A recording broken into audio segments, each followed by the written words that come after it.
Bienvenue dans Novamain, l'espace où l'on explore les architectures invisibles de notre réalité. Aujourd'hui, on quitte le monde tangible pour plonger dans l'atelier le plus puissant qui soit, celui de l'esprit. On parle de création mentale.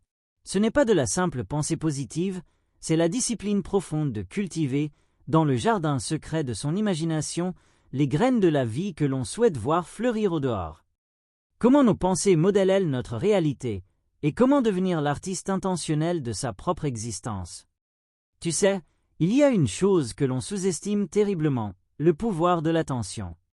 Où tu poses ton regard mental, encore et encore, finit par prendre de la consistance. Ce n'est pas de la magie, c'est de la chimie cérébrale et de la physique quantique rendue simple. Ton cerveau est un organe de création, pas seulement de réaction. Et il sculpte ta réalité à partir de la matière première de tes pensées répétées, de tes visualisations et de tes croyances les plus ancrées. On croit souvent que la création, c'est d'abord agir dans le monde physique. Mais avant l'action, il y a l'intention. Et avant l'intention claire, il y a l'image mentale. Voir, dans le cinéma intérieur de ton esprit, la scène que tu désires vivre. Pas comme un vœu pieux, mais avec une telle précision sensorielle que ton système nerveux commence à la considérer comme un souvenir du futur. C'est ça, le premier pas de la création mentale. Construire un prototype si vivant dans ton fort intérieur qu'il crée une dissonance avec ta réalité actuelle.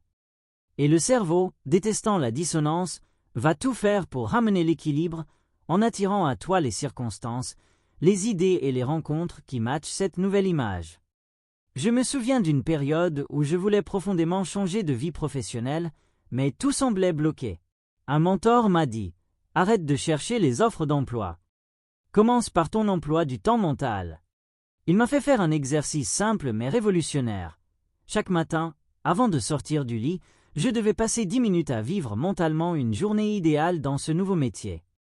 Pas juste voir le bureau, sentir la texture du dossier sous mes doigts, entendre le ton de mes collaborations, ressentir la satisfaction d'une tâche accomplie, goûter littéralement le café que je boirais pendant une pause productive. Au début, c'était étrange, puis c'est devenu une habitude. Et le plus fou, c'est que sans forcer les choses, des opportunités qui correspondaient à cette sensation intérieure précise ont commencé à se présenter. Mon radar interne avait été recalibré. J'attirais ce à quoi je prêtais une attention émotionnelle soutenue. Le piège, bien sûr, c'est de confondre création mentale avec vœu magique. Visualiser une Ferrari sans travailler sur sa mentalité d'abondance ne donnera rien. Parce que l'inconscient, lui, croit toujours à tes vieux schémas de manque. La création mentale est un alignement total. Il faut que la pensée, l'émotion, la conviction et la fréquence vibratoire, le sentiment d'y avoir déjà droit, soient sur la même longueur d'onde. Alors, comment pratiquer concrètement? Comment devenir un architecte conscient de ta réalité? La première étape, c'est le nettoyage de la planche à dessin. Il faut repérer et désactiver les pensées parasites, ces vieilles cassettes qui tournent en boucle. Je n'y arriverai pas. Ce n'est pas pour moi. Il faut être réaliste. Ces pensées sont des créations mentales aussi, mais des créations de peur. On les désamorce par la prise de conscience et en les remplaçant délibérément par leur contraire, non comme un mensonge, mais comme une nouvelle hypothèse à tester. Et si, pour une fois, j'y arrivais magnifiquement? La deuxième étape, c'est la visualisation sensorielle. Ne te contente pas de penser à ton objectif. Incarne-le. Ferme les yeux et entre dans la scène. Qu'est-ce que tu vois? Les détails? La lumière? Qu'est-ce que tu entends? Les sons? Les voix? Qu'est-ce que tu sens? Les odeurs? Les textures?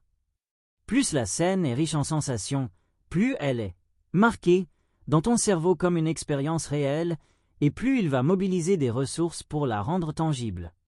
Et puis, il y a l'étape la plus cruciale, vivre comme si.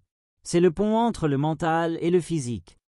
Adopter dès maintenant les postures, les habitudes, les états d'esprit de la personne qui a déjà réalisé ce que tu souhaites.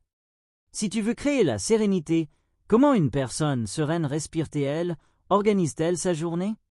Agis comme si. Ces actions envoient un signal rétroactif massif à ton inconscient. Regarde, Nous y sommes déjà. Aligne-toi. La création mentale, c'est comprendre que tu n'es pas le pion sur l'échiquier de la vie. Tu es aussi le joueur qui conçoit la stratégie et l'artisan qui sculpte les pièces. Ton monde intérieur n'est pas un refuge, c'est le bureau d'études de ta réalité. Merci d'avoir exercé ce muscle de la création avec Novamain. Si cette vision de l'esprit comme atelier principal a résonné en vous, partagez cet épisode. Nous sommes tous des créateurs, il suffit de reprendre les commandes de l'imagination. Abonnez-vous pour continuer à forger, ensemble, les outils de votre propre genèse. Et souvenez-vous, vous ne créez pas seulement avec vos mains. Vous créez d'abord avec l'attention que vous choisissez de porter et avec les mondes que vous osez habiter dans le silence de votre esprit. Ce qui peut être imaginé avec clarté et ressenti avec conviction peut être rencontré dans la réalité. À vous de jouer. À très vite.